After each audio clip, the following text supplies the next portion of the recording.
First of all, welcome to the Bradfield Centre. For those that haven't met me before, I'm James Parton, the Managing Director of the Bradfield Centre. This is one of the highlights of our year, the Trinity Bradfield Prize. This is our third iteration of the prize, so we've had an amazing response this year, 125 applications. Our previous best, I think, was 84. So considering all the disruption that everyone's been through over the last 12 months, I think that's pretty impressive. And that's all down to the work of Mike and Haisheng. Are you guys here? Mike, come up. Can you please give these guys a round of applause? Where's Haisheng? There's a small token of our gratitude. Thank you very much. Couldn't have done it without you. Where's Haisheng? Oh, there you are. Thank you so much. Another round of applause. So congratulations to the finalists. I'm sure it's going to be a fantastic competition tonight. Mark has asked me to remind you all where the fire exits are, so I'm going to do my air stewardess thing. They're just there, so it's really complicated. You just go straight out that door and into the car park. So not too hard. And that's everything from me. Let me hand over to Richard Turnhill, the Senior Bonus from Trinity College. Richard. Thank you. Okay, this is going to be very brief. So, first thing to say is that I'm really pleased to be here and that everyone was able to come. I've heard a lot about this event. I've spoken to Greg about it at length since I joined, and to actually be here in person, listening to the finalists is a great pleasure. I'm standing here in the Bradfield Centre, named after one of my predecessors as senior bursar, and indeed stewarded by my immediate predecessor, who's sitting in front of me to great effect.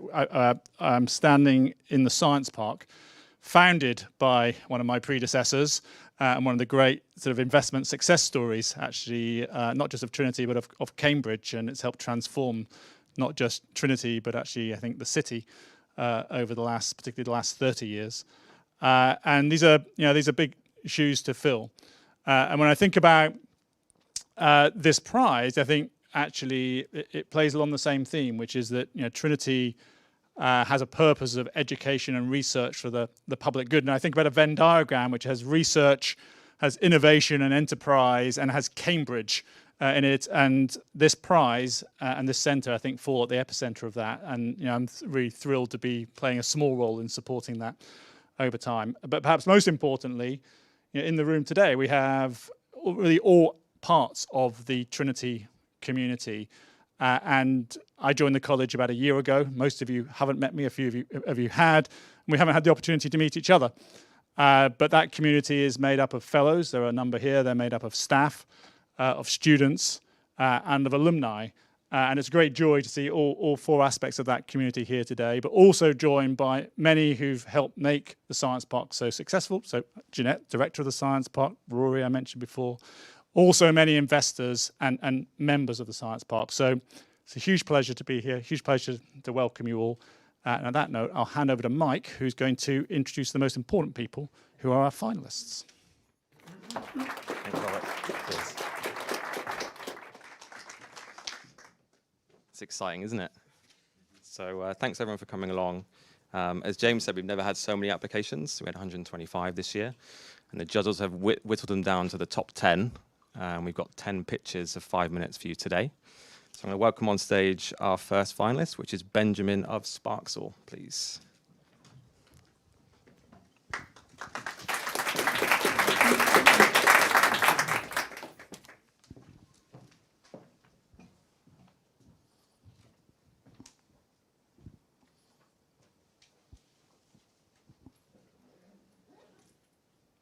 Good evening, everyone. My name is Benjamin Droget, and I'm very excited to introduce you to Sparksall, which makes the world's most sustainable pigment. You may wonder, why do we need more sustainable pigment? What's wrong with the way we make colors today? Yeah, it works. So, in fact, in 2020, we still use controversial materials to make effect pigments, which are pigments that look very shiny and metallic, like the one this lady wears all over her eyes. And those pigments in cosmetic account for about, I'm trying to locate the, account for about 3% maybe, don't know. Sorry about that.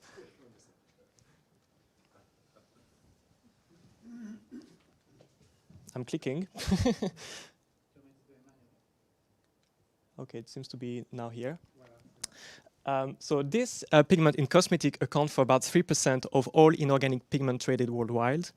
But actually there are other uses, and they are actually ubiquitous in application, and their market is expected to be about $2 billion.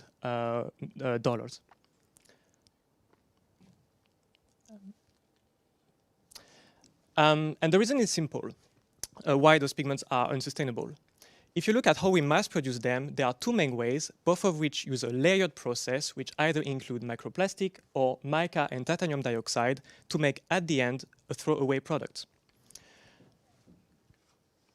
Those processes are energy and chemical intensive, I'm really sorry, and ultimately lead to land depletion. Microplastic, we know that it leads to marine pollution, and it is estimated that about 5,000 tons of microplastic from cosmetic alone are released in European water every year. This is the reason why those products will be banned from next year in Europe.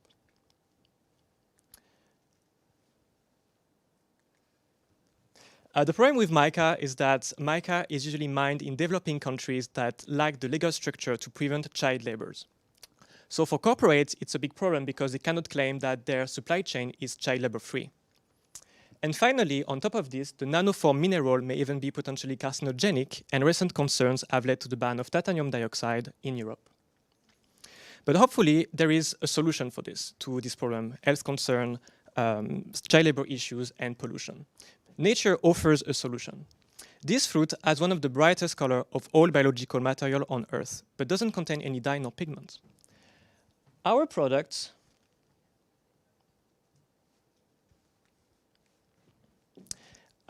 replicate the structure that gives this fruit its color using cellulose extracted from plants. And by simply engineering the structure, we are able to replicate all the color of the rainbow, even the most valued gold. Our product can be used in any formulation and solvent, just like any pigments, but unlike others, it is 100% biodegradable and plant-based, is available in various fade-resistant colors, as well as being edible. What is nice is that we are bringing a technology which is quite revolutionary in the fact that we are combining fields of biology, physics, and engineering. And we have been using industrial scale equipment, which is the reason why our product and technology is currently at the technology readiness level 6 and ready to be brought forward for full industrialization.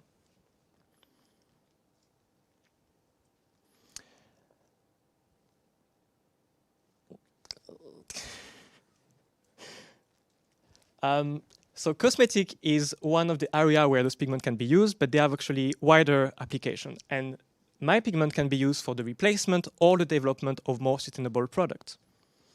And this is something that we can see in the different companies that contacted us for testing and assessing our samples.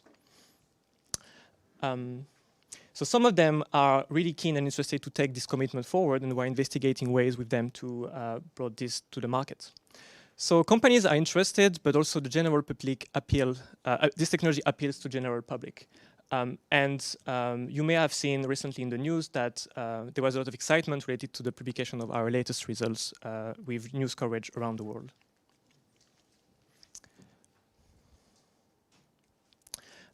So our team will be the key success to bringing this technology to market. So I will be leading the commercialization with the full support of my PI, Silvia Vinolini, who is a leading expert in this field.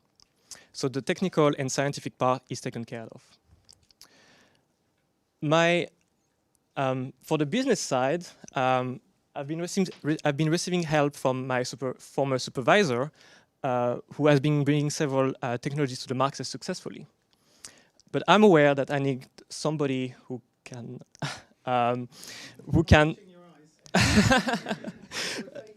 Yeah, we are flicking the clicker. That's why I'm always wondering. So I'm aware that I need somebody who can help me and join the team on the long term.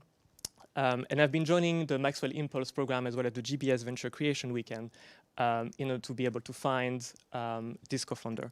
And I'm aware that pitching tonight will also maybe bring attention and hopefully mentoring opportunities on areas related to financial, legal, and business aspects. Oops, now it's too much. One slide back. So I'm keen to explore the opportunities offered by the Trinity Bradfield network. Regarding to the use of the prize money, I'm now currently about to finish my PhD, and I could use the funding to bridge the gap between the completion of my PhD and the next round of funding.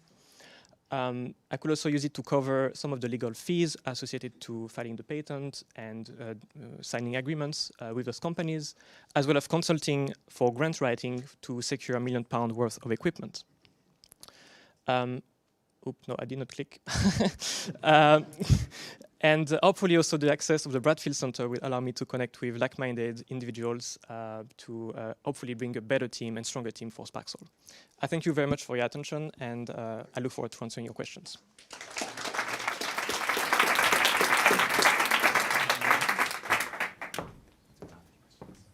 Yeah, there is no question. Thanks, Adrian. So next we have Roberto and Camilo of Rezyme.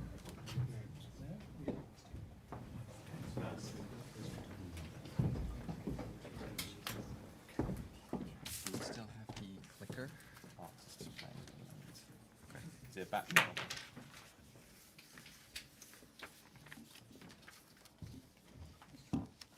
Thank you.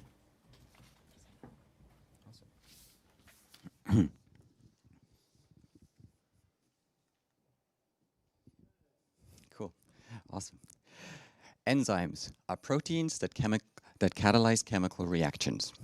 For over half a century, we've been using enzymes in the manufacturing of food, chemicals, pharmaceuticals, and materials.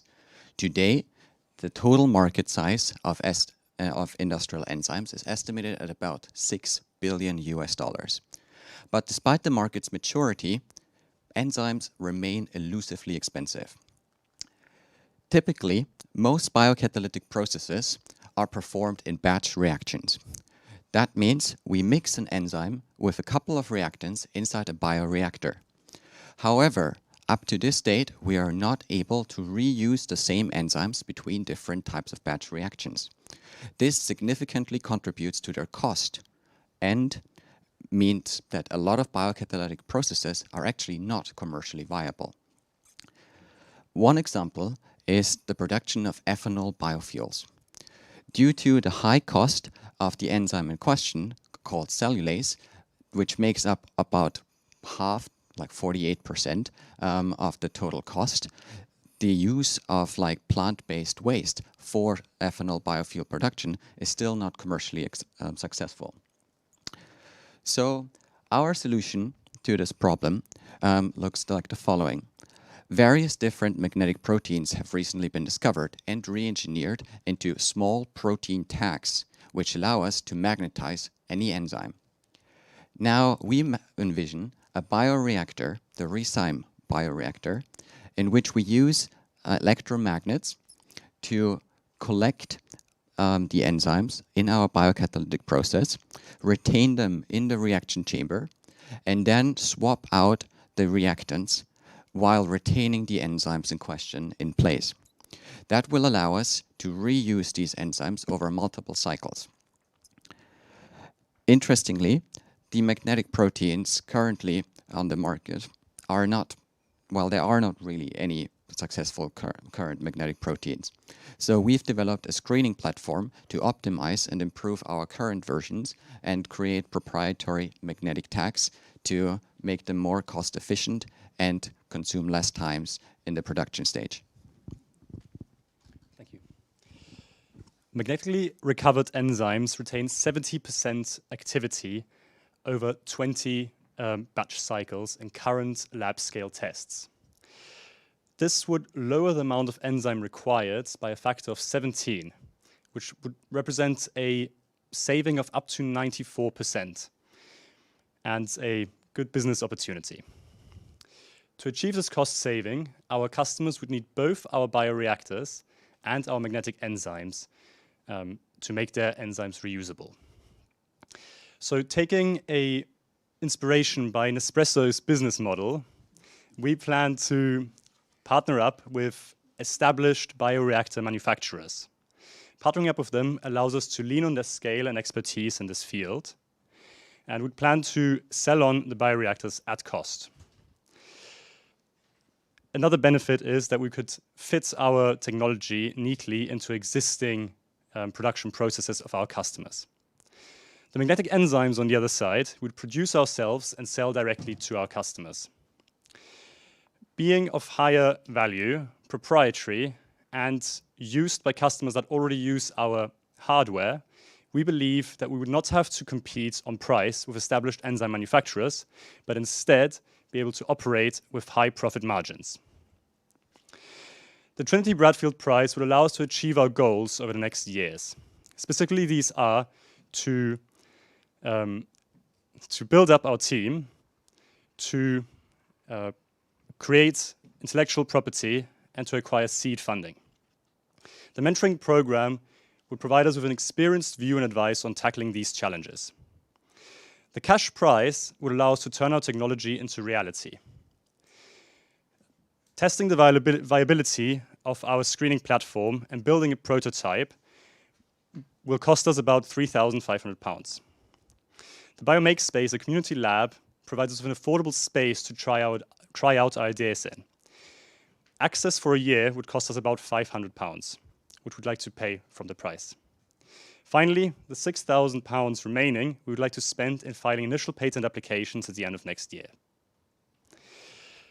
Camillo and I complement each other's skill sets in tackling this project. He is a maverick in the lab. When starting his PhD and joining a new research group, he builds up their lab from scratch. He has experience in commercial biotech research, working for Illumina and QIAGEN. But he also generates his new ideas, winning a Bright Sci Idea Challenge and the HackMed Hackathon, as well as a gold medal in the iGEM competition. While Camillo works on the technology, I'll be working on developing our strategy. Having worked in tech and biotech, directly through student projects, as well as a paid consultant, I have experience in market entry, growth, and operations. Through an upcoming internship at strategy consultancy McKinsey, I hope to gain further strategy experience, which I would like to feed into the development of Rezyme. Thank you very much for your attention, and let's make enzymes truly reusable.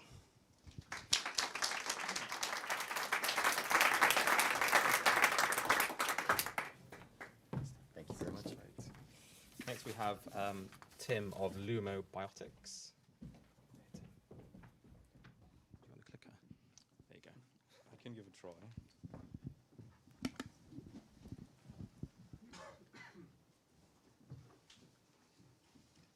Right.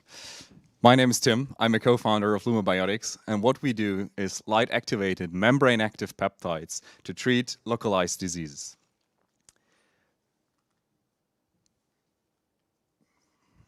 At some point.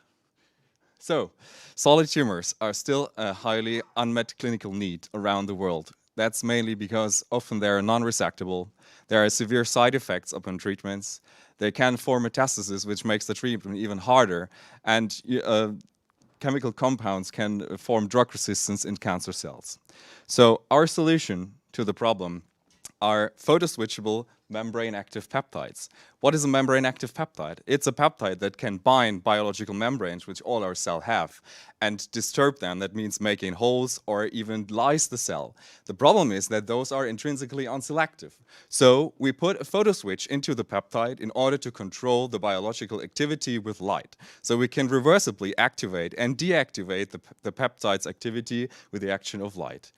So how does the treatment look like? We inject our deactivated peptide into the system and would activate only in the place of the tumor or where we need it. The peptides will lyse the cells, which will cause some leakage or even some immunogenic cell death that is caused by debris from the cells, and the patient's immune system can probably catch those debris and help the treatment. So you will get an anti-tumor immune response from the patient to their own tumor. And further, if you have like the leaked cell cancer cells, you can have combination therapies which are more effective because they can more easily enter the tumor microenvironment.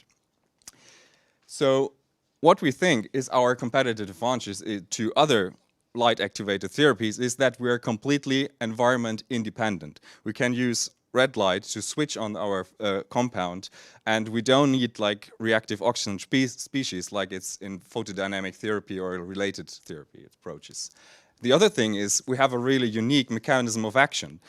Membrane-active peptides are so far unprecedented in the, I think, pharma market, and they have a broad applicability because they are intrinsically inselective, and we only make them selective by the use of light. So we don't expect any drug resistance because the membrane is like something that cannot be changed easily by a cell, and we assume that we have a lot of synergistic effects and our compounds can be used with other treatments as well. So if you wonder how light comes to the place where we need it, I show you here. We can use either a shining light from the outside, or we can use minimally invasive systems to bring the light to the place where we actually need it. And those are clinically approved devices which can be bought, so nothing to be invented here. I show you some preclinical data we did. So we tested our compounds on different cancer cell lines, and they were similarly active to all kinds of these cancer cell lines. And we showed that we have an up to 30-fold increase of activity upon switching light. The same, and we moved that to to mice experiments where we showed that even in a standalone therapy, we can reduce the tumor volume of a lung cancer tumor model up to 60%.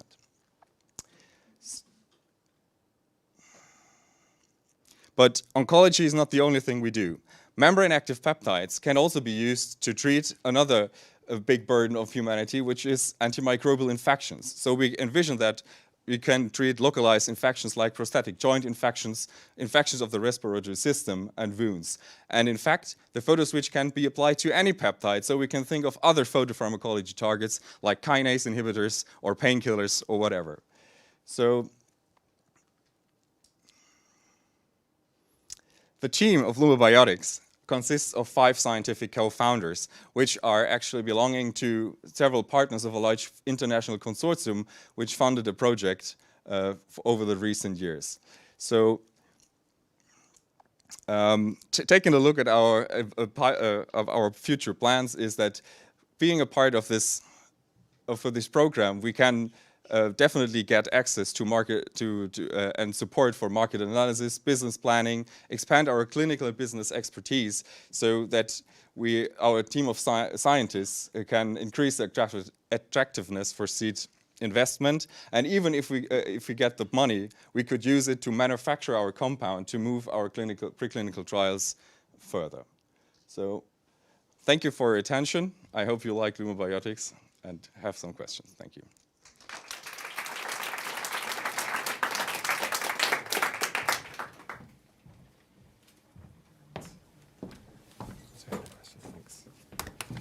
So next we have Giulio of Oxbridge Clinical, please.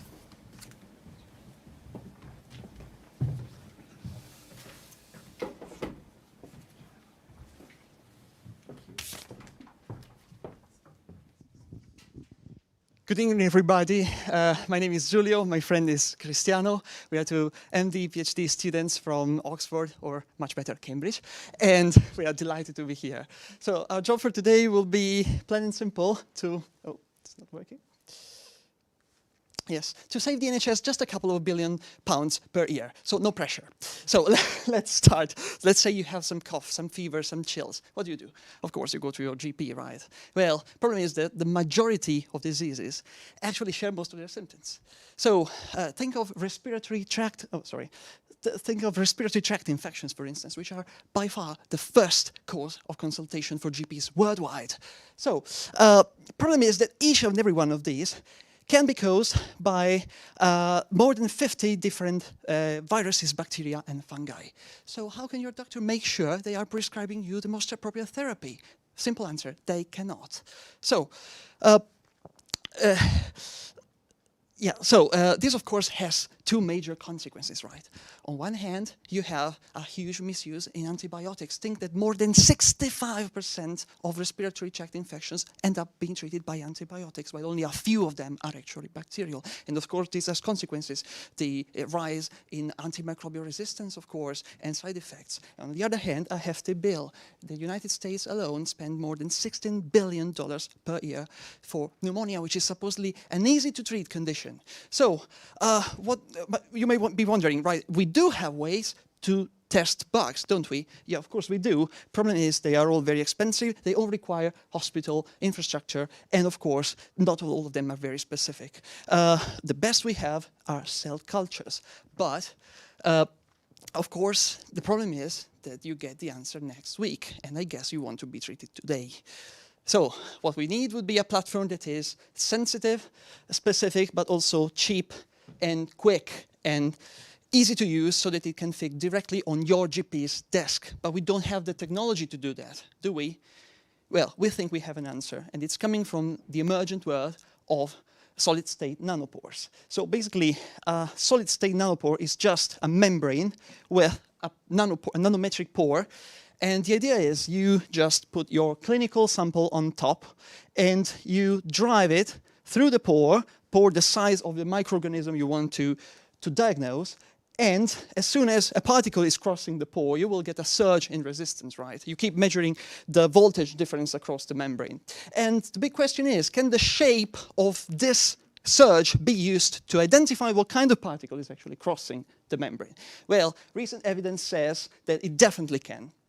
So if we take, for instance, you see, the problem, the fact is that our microbes differ by a variety of factors, shape, size, but also biochemistry. If you take influenza virus, A, B, and C subtypes, they have the same size exactly, but different biochemistries.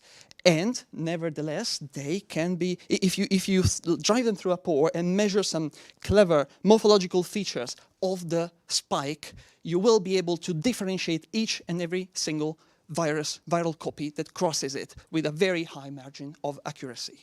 So here's the idea.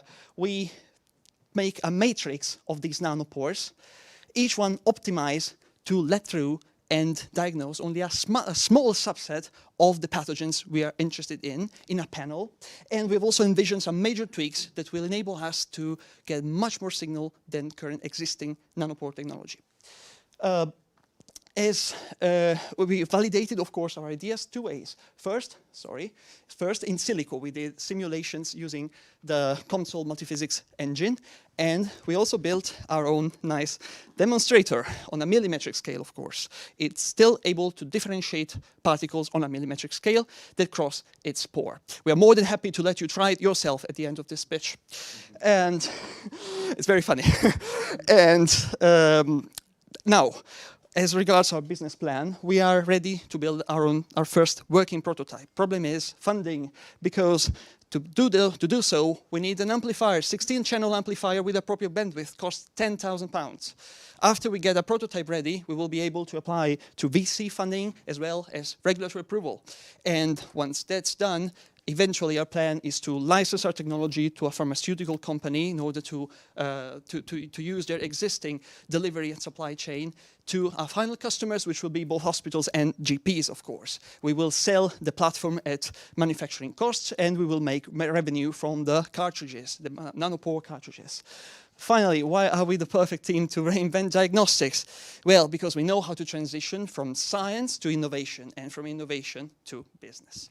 So, myself, I've been lucky enough to be the first person in Italy to successfully carry out 5 parallel degrees with top GPA, including medicine, engineering, biotechnology, and further prizes include World Vice Champion in Neuroscience, Harvard alumnus in the top 1 percentile, and papers published in Brain and Science. My friend Cristiano has extensive experience in translational research and is also a fellow of an international VC focused especially on biomedical startups. We'd also like to thank Professor Ulrich Kaiser, a Cambridge professor in nanopore science, that has encouraged and supported us to pursue this idea. Finally, most importantly, we are the perfect team because we have already successfully collaborated back at Harvard on a project that won the first prize at the Harvard Biohackathon. And our proposed startup, Oxbridge Clinical, symbolizes our friendship, as well as the academic prestige of our two universities, Oxford and Cambridge, especially Cambridge. Thank you very much.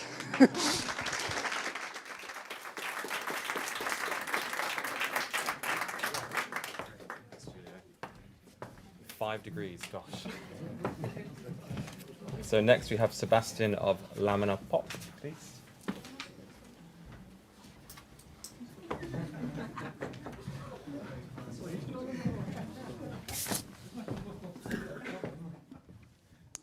Hi.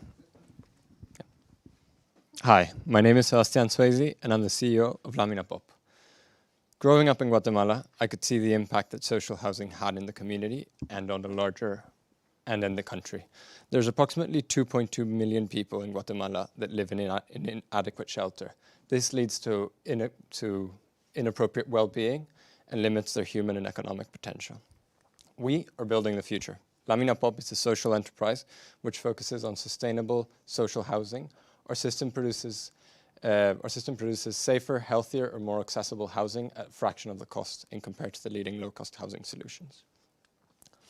The picture on the left is the reality that many people live. A tin shack, small, dingy, poor air ventilation, and unsuitable for any terms of earthquakes or wind or high winds. With our patented construction system, using basically the same materials, we're able to create a construction which is well ventilated, supports earthquakes, is light, affordable, and easy to transport. So how do we do this? Our system is simple. By using 2 corrugated metal sheets riveted together, as you can see in the cross-section on the picture on the left, we're able to create a structurally sound membrane, which is load-bearing.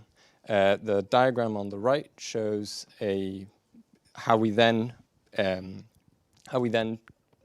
connect the membranes using pop rivets. This diagram in particular is taken from our IKEA-style construction model, which we have used on the field to deploy housing. And the bottom picture on the right shows our prefabrication process. This picture on the right is taken from our last project, which I will talk to you about shortly. So what do we do once we have the panels? Once we have the panels, we then transport them to the site where we lay a normal block foundation. On top of this foundation, we lay a U-block. Once the U-block is set, we then cement the 2 corrugated metal sheets. So it's very, very easy. It does not require any sort of previous knowledge in construction or any sort. So what have we done? So why Laminapop? So firstly, the cost. Laminapop is 34% cheaper compared to the leading low-cost solutions. Laminapop can be built in just under 4 days. Our buildings are prefabricated, easily transported to hard-to-reach regions, which means that we don't require any infrastructure or heavy machinery. And our buildings are safe, eco-friendly, bright, cool, and well-ventilated. So what are we doing? So we build a myriad of projects ranging from social housing to rural schools to commercial buildings and even some luxury homes. So why are we here? So last month, we finished construction of our Romero project with a small grant of £3,000 thanks to Santander and Accelerate Cambridge. We managed to build a 27 square meter house, which now houses a family of 8 in rural Guatemala. With the Trinity Bradfield, we hope to fuel our next stage in development. We would like to leverage the Trinity Bradfield network to acquire more non-dilutive funding and for us to build 15 houses in 2022, which is our current goal. We would like to also invest £2,800 in workforce, tools, and production methods to thereby cut 20% of the construction cost. So instead of £3,000, it'd be a lot cheaper. We are also in the talks of developing a series of houses with Habitat for Humanity for a collective of 20 women in Guatemala, in rural Guatemala. We would also like in the future to deploy financing models and aspirational market and position ourselves as a leading kind of solution for housing. So who are we? My name is Sebastian Swayze, I'm the CEO. I have a background in architectural technology, media, and a passion for social housing. Marcos Alvarez Meyers, also born and raised in Guatemala. He's our CEO. He's a serious entrepreneur in climate, healthcare, education, and fintech. He's also a scholar in environmental governance from the University of Oxford. And Brett Gutstein is our CSO. Brett is a Gates Scholar and in computer science. He's currently a PhD candidate at Trinity College. Brett has experience in companies, startups, and charities as well. So we've all known each other for a number of years, and we think that we have the ability and the tools to bring Laminapop to a bigger market. Thank you so much.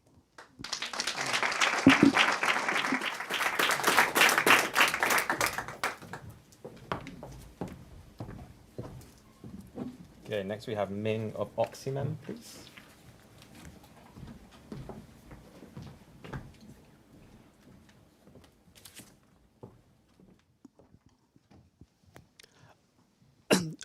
Good evening, everyone. My name is Ming, and I'm here to demonstrate our technology and concepts in this revolutionary big data age. But before my demonstration, I would like to ask you a simple question: do you know how much do you know about data? I mean, it's data that we normally use on our cell phone or laptop or etc. So let me give you some simple. Sorry.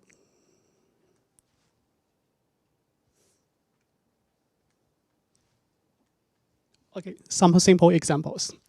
On Facebook, more than 4 petabytes of data has been generated in 2021 in a single day. That equals 5 times all research stored in British Library, one of the largest library in the world. Another example is YouTube. So more than 720,000 hours of videos has been uploaded in a single day. If anyone in here wants to watch all of them, he has to maybe spend a whole lifetime. Last year, more than 90% of the world data in the human history has been generated in the last 2 years alone. And we are definitely living in a data explosive age. So some of you may ask, what does it mean for us as researchers?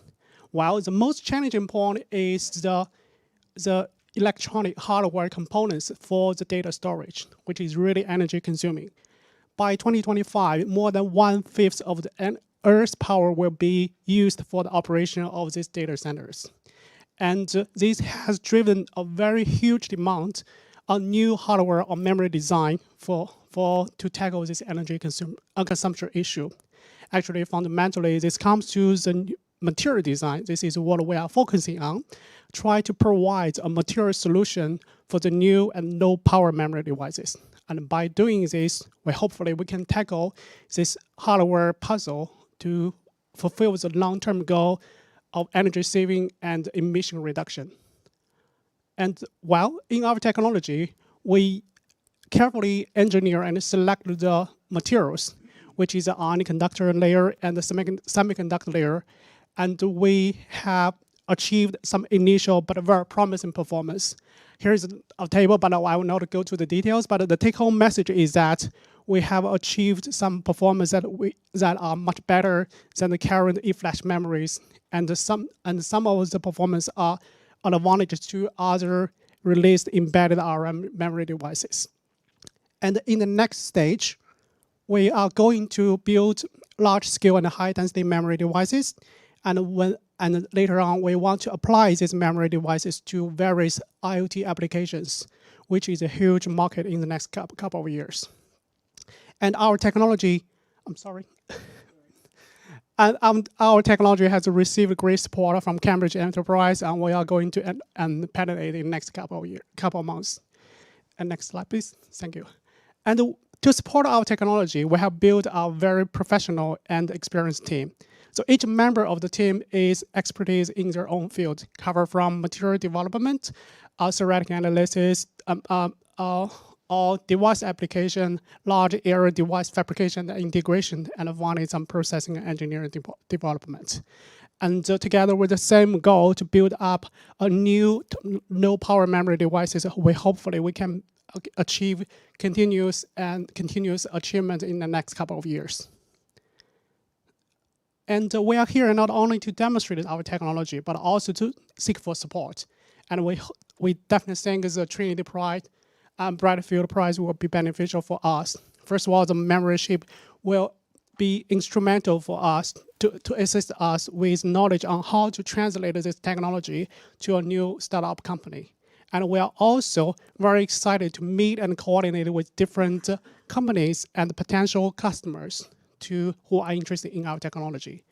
And the cash prize, if we were lucky to win that, will be enable further device development. As we said in the stage 2, we are going to use the cash prize to cover the fee for the integration of technology to the further scale down feature size that is less than 100 nanometer.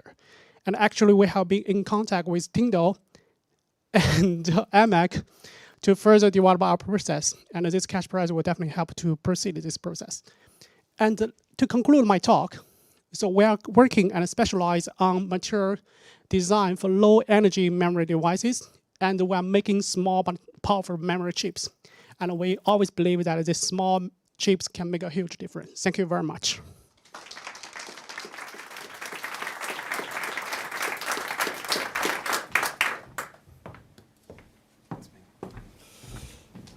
Okay, next we have Jack of Loci. Do you want to come on up, Jack?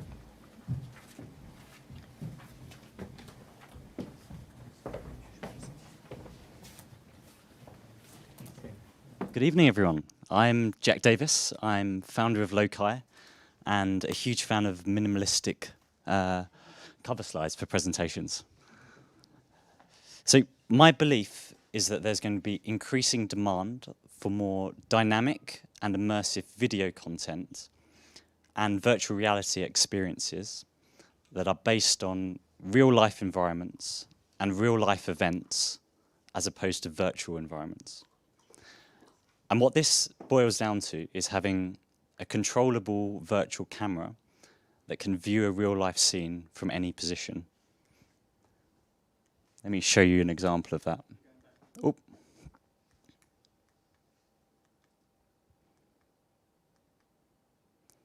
So in the last year, I built this software as part of my MPhil here at Cambridge in machine learning.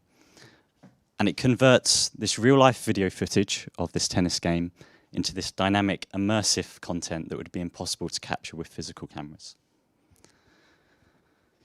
Now, if you want to do this more generally, and have this control of this virtual camera, then the existing video game engines like Unity and Unreal are a really good way to do this. But there's a problem. And that problem is that the input to those engines are 3D assets, which is different to the way that we view the world in images and video footage.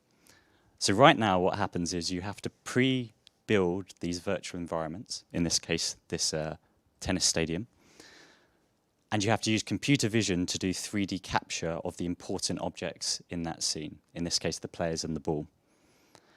And that is not scalable if you want to apply this to any real-life environment. And fundamentally, I believe there's a much better way to do this.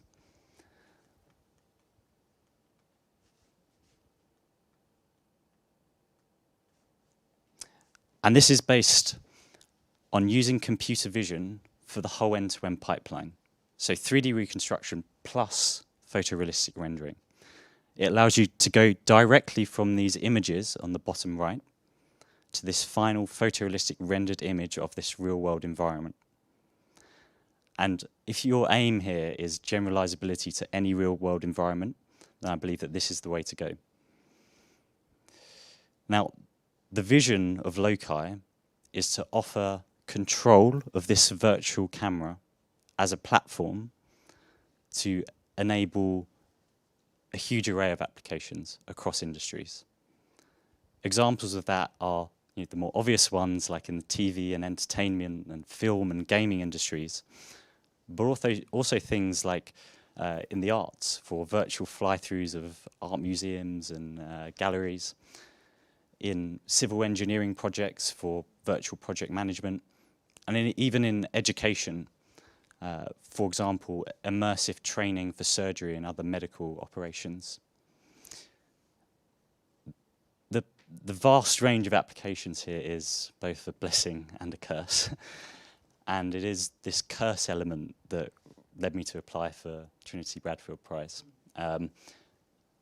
Not just because of the grant funding, which would be used for the market research, market validation, and customer validation, but also the support, which as a sole founder and a first-time founder will be invaluable in finding the most compelling initial route to market for this. So I'd like to wrap up with why I'm the person to do this. So I built this tennis proof of concept from scratch by myself, and so I have a deep understanding of the technical challenges required to turn this into a research project, into a commercial product. The same demo achieved 85,000 views on LinkedIn, which led to many leading computer vision researchers reaching out to me, wanting to collaborate on this. Several top-tier seed funds with early interest, and most importantly, several initial potential clients, including Sky Sports, the NBA, FIFA, and Sky Immersive. So, despite all of this, I need some help. And that's why I'm really thankful to be here today, pitching for this initiative, for the assistance that I think I need to build what I believe could become a globally impactful company, both for video content today and also immersive experiences in VR in the metaverse in the future. And I promise that's the only buzzword I'll use. So thank you very much for listening and listening to my vision on bringing real life to the virtual world.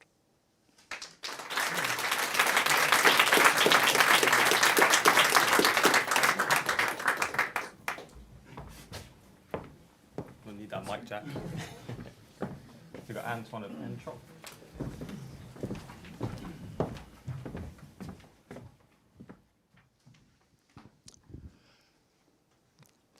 Hi, everyone.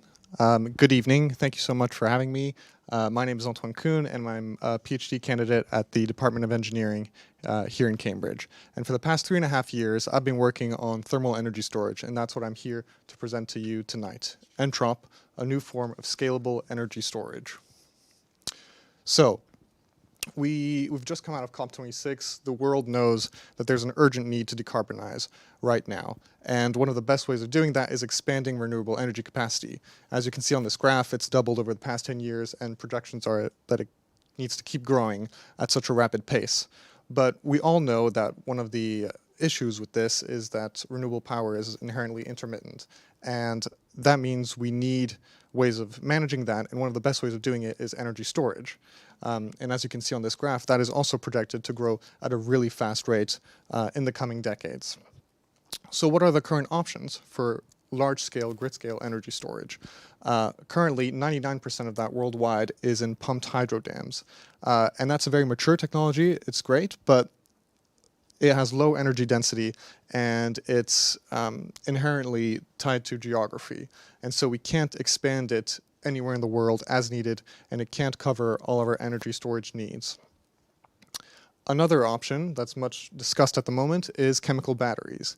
And those are really good for our mobile phones, our laptops, electric vehicles too, but again, for large scale, for grid scale storage, they'll probably be too expensive in terms of their energy capacity. Furthermore, they also have sustainability concerns in terms of the mining of the materials and the rare earths that they require, and the recycling at the end of their lifetime. So, what else do we have? My option is thermal energy storage. So let's say we have some excess renewable electricity that we want to store. We can use that to power a heat pump. And what heat pumps do is they're very good at efficiently converting electricity to thermal energy. And so the heat pump will then transfer heat from a cold reservoir to a hot reservoir. And these are just large, well-insulated tanks that are filled with a cheap and abundant storage material.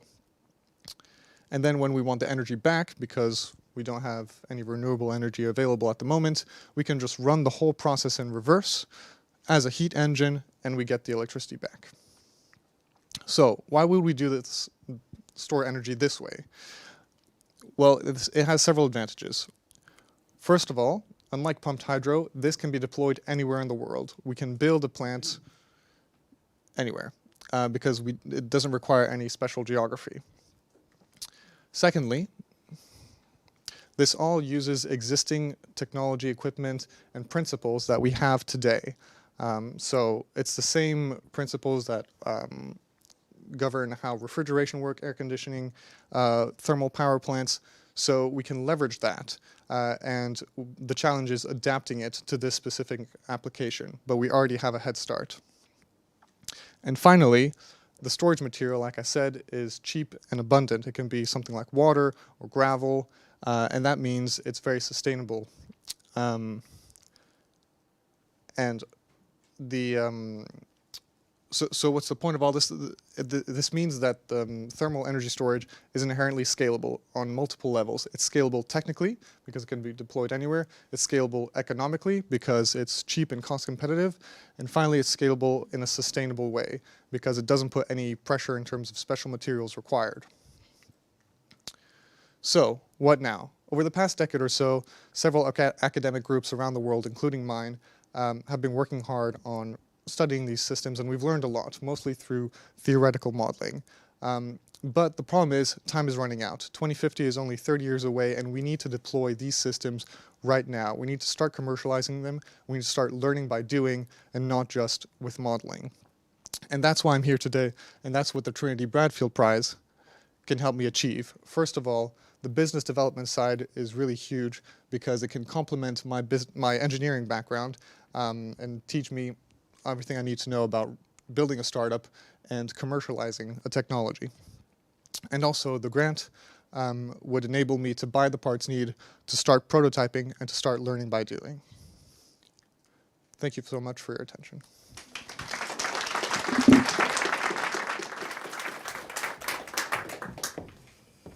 Thanks, Antoine. So we've got Molly next with miniaturized condensation particle counter. That's my favorite name.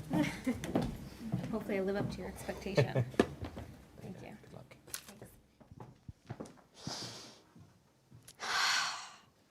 With every inhale, we breathe in over hundreds of thousands of particles. These particles consist of a variety of different things, such as nanoplastics, soot, dust, viruses, and pollution. They're around us all the time. And these nanoparticles are less than a micron, are about 90% of the air we breathe in. This is the current low-cost sensor for detecting these particles. It retails for about 10,000 pounds. It uses flammable liquids as its working fluid, and it has an internal wick that needs to be changed out every 8 hours. This cannot be used for any long-term or remote application. And you might be able to smell that flammable liquid. Interestingly, these particles are at the center of current debates for macroeconomic as well as workplace environments, trying to limit our exposure to the health implications that they cause. However, the current technology is not applicable in these settings. So we need to be smarter about how we detect these particles in order to allow everyone access to this health and environmentally important information.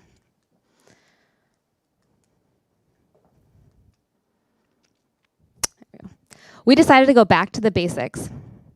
As you may know, the microfluidic devices took on the market or the medical sector by storm with their lab-on-a-chip platform. These things are cheap, and they are produced everywhere. But no one has turned this liquid phase technology into the gas phase. There are a couple of reasons why. There are fundamental limitations that come from the diffusion as well as the length scales required for gas phase technology. So we decided to go back to the basics to turn this traditional technology into microfluidic technology in order to create this guy, much better. Our sensor works by taking in a particle sample and adhering a working fluid to it. In our case, we're using water, getting rid of these flammable liquids. The particle then goes down the supersaturation chamber where it grows to a uniform size that can then be detected by a cheap laser and photodiode detector. These individual particles can be detected individually, giving us a particle count and our exposure level for these harmful and toxic particles. We incorporated the use into every aspect of our design.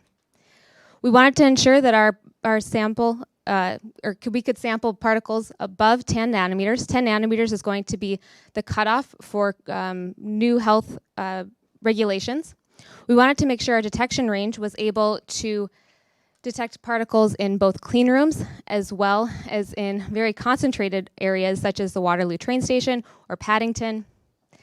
And we also wanted it to be something that you could put on your shelf or put in air cabins such as airplanes, as well as inside engines to look at the particle concentrations within those as well.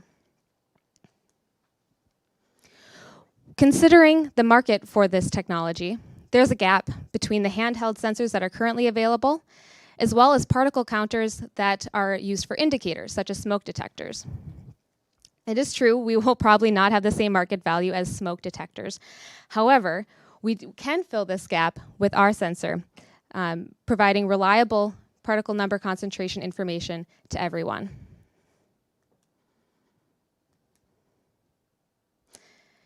We do have a little bit of work left to do in our development, and this is where the Trinity Bradfield Prize comes into play. The 3 areas that we will focus on with the financial support will be mapping the humidity sensor, the humidity distribution within our sensor. The second will be simplifying and condensing our electronics onto a chip-based platform. And the third, and where the majority of the funds will go, is optimizing the laser and photodiode detector concentration or combinations, so we are able to actually meet our concentration ranges and size limitations that we've set for ourselves. The support program is going to be invaluable to me as I move into this entrepreneurial world, as our team is very scientific based, and I know I have a lot to learn in this field.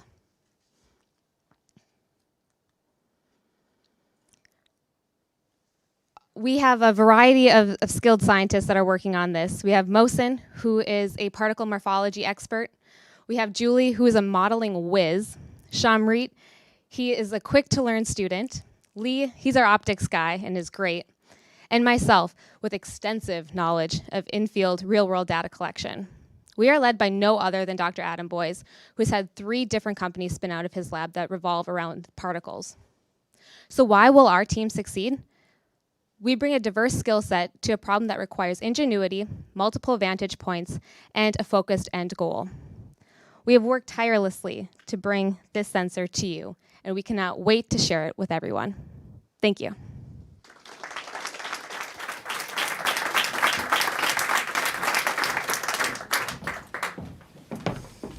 So last but not least, we have Virgil of Brisoff.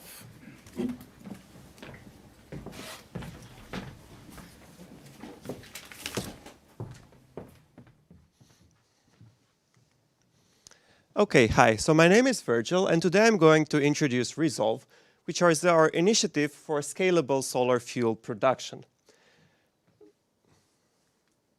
Now, as we all know, solar cells and batteries are quite effective nowadays, and they're also quite inexpensive. However, over 80% of our total energy demand is still covered by fossil fuels. And the reason for that is that they have a very high energy density.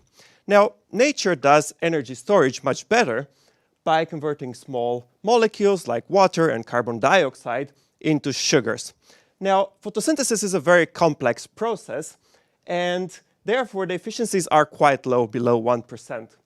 So our approach is to take the basic idea of photosynthesis and then simplify the design and then introduce new light absorbers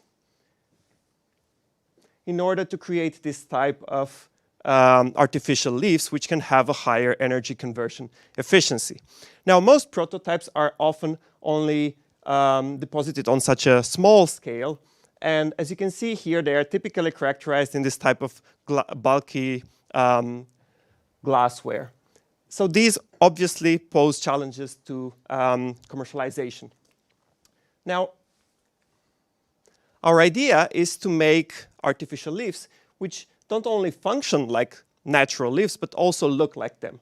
So here the idea is that you want to decrease the material consumption, you want to increase the scalability of the devices, and you also want to significantly decrease the cost of the whole system. If you do this, then you also gain some new interesting functionality. For example, you can get floating platforms that then won't compete with the arable land area. So the idea here is that by developing these systems, you are able to make solar fuel panels which can replace your existing solar cell panels. Now, the benefit here is that you have decentralized fuel production, which means that now you can produce the fuel at home, and you can either store it, or you can use it for your car, or you can use it for electrification or heating. Now, our team is very well positioned to achieve these tasks, as for the past 5 years, we've been working on these types of systems. So during my PhD, I've been working on the leaf design, on introducing carbon-based earth-abundant materials. We also looked at different types of catalysts that can either produce gas or liquid products. And we also introduced 3D printing as a state-of-the-art method to produce quickly low-cost reactors. Now, this work was supported by a wide range of collaborations across Cambridge with groups from chemistry, physics, engineering, and materials departments, as well as support from Trinity College, where I did my PhD, and St. John's College, where I'm currently a research fellow.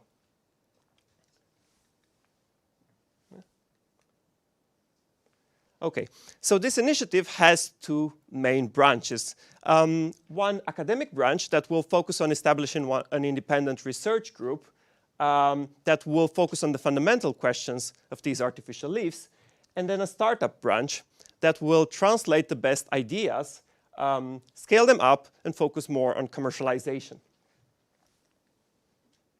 So for the startup, the initial business model will have 3 directions, namely commercializing these low-cost reactors to the academic market, then patenting our innovations and licensing them to different companies, and finally, consulting, so offering know-how on sustainable technologies to industrial clients and policy decision makers.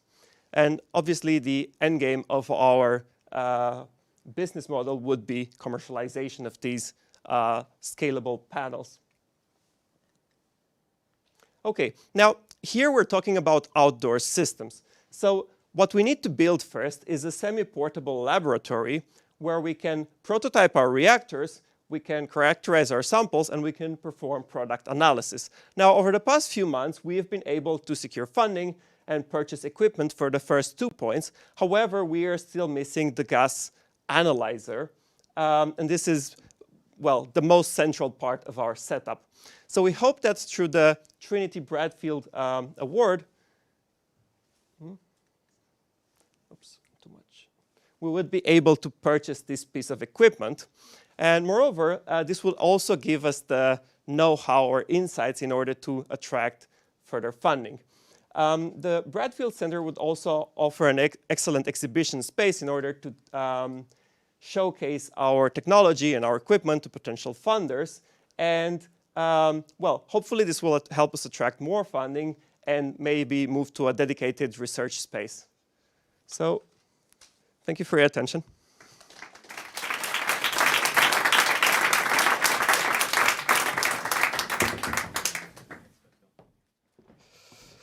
Gosh, they were good, weren't they?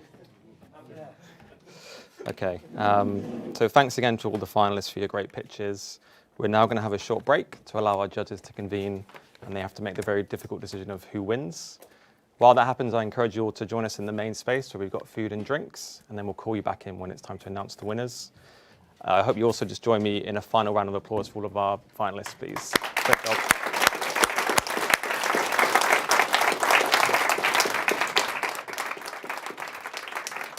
So won't you join me for a drink?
Okay, can I start, please? So my name is Greg Winter. I'm the former master of Trinity College, and it's my pleasure this evening to announce the winners of this event. I'd first like to thank all of the presenters, because I think you did a terrific job, and it was quite hard for us to come to a conclusion. And of course, we're still not completely sure we've got it right, because we had to take quite a bit of the science on trust and combine it with our instincts and general prejudices. And in the event, I hope that those of you who we didn't select won't feel at all offended. It's part of the rite of passage that you get repeatedly rejected until such point as you get accepted. So just bear that in mind, just consider it as being par for the course, and you just better go on to the next one, and hopefully you'll succeed. So look, I shall say we have one first prize of £10,000. We have today two second prizes, because it's been so good, of £5,000 each. So one of the second prizes is a prize which has been given to the judges in their absolute discretion, but only if there is a worthy candidate. But there's another second prize, which is also £5,000, which is a fund from Trinity, which was set up by the family of a Trinity alumnus, Geoffrey Hellings, who was an engineer, and had previously been used for occasional awarding within college.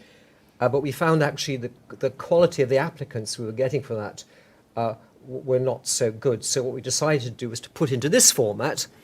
And in fact, I think it's been tremendous, because it actually, the quality of, all of the talks was very, very good. And the only qualification for that is that the person concerned, or people concerned, have to be Trinity. The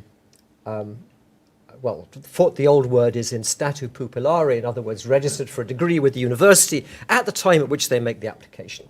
So that is the eligibility criteria for that. But there is indeed, fortunately tonight, there are actually several of our speakers who were in that category, so that hasn't been difficult. So perhaps I can first of all say that I will announce the Geoffrey, the second prize, the Geoffrey Hellings Prize for a student would be to Jack Davis.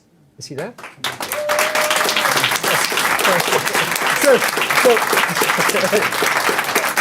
Well done.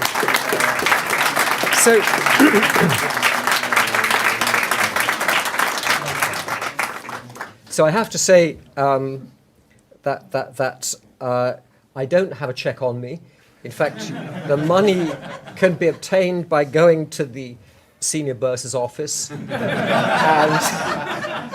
and filling in some very long forms about money laundering. And then hopefully you might get the money out of the college, but only after council have approved it on a Friday during term time. Right, the other second prize is to Molly Haugen, if that's how she pronounced her name. Well done.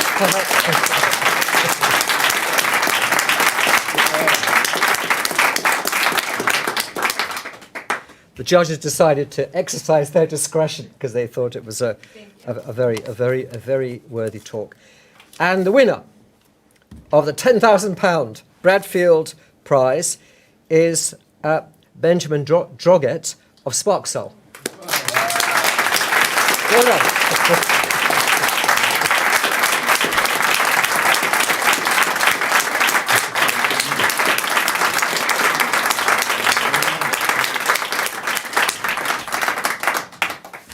So thank you all very much indeed. I feel actually it was a worthy expenditure of money this evening. I think it's hopefully there'll be something. Hopefully something will come of it. Greg, can you invite the winners to come have a picture? Yes, please. Can you? Would you like to come up, winners? Would you like to come up and have a picture?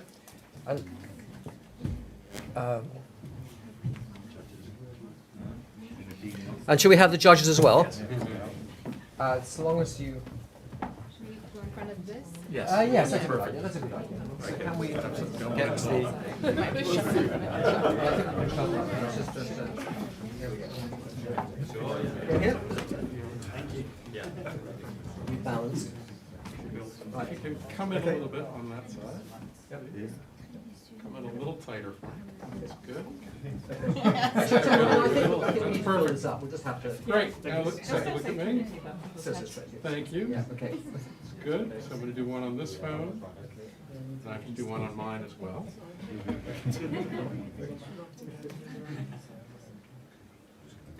One more. Congratulations, everybody.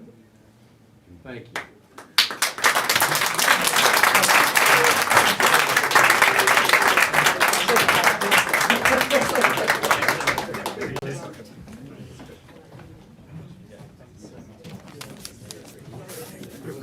Now we adjourn for some more network. Right, I can do that. Hello. Okay.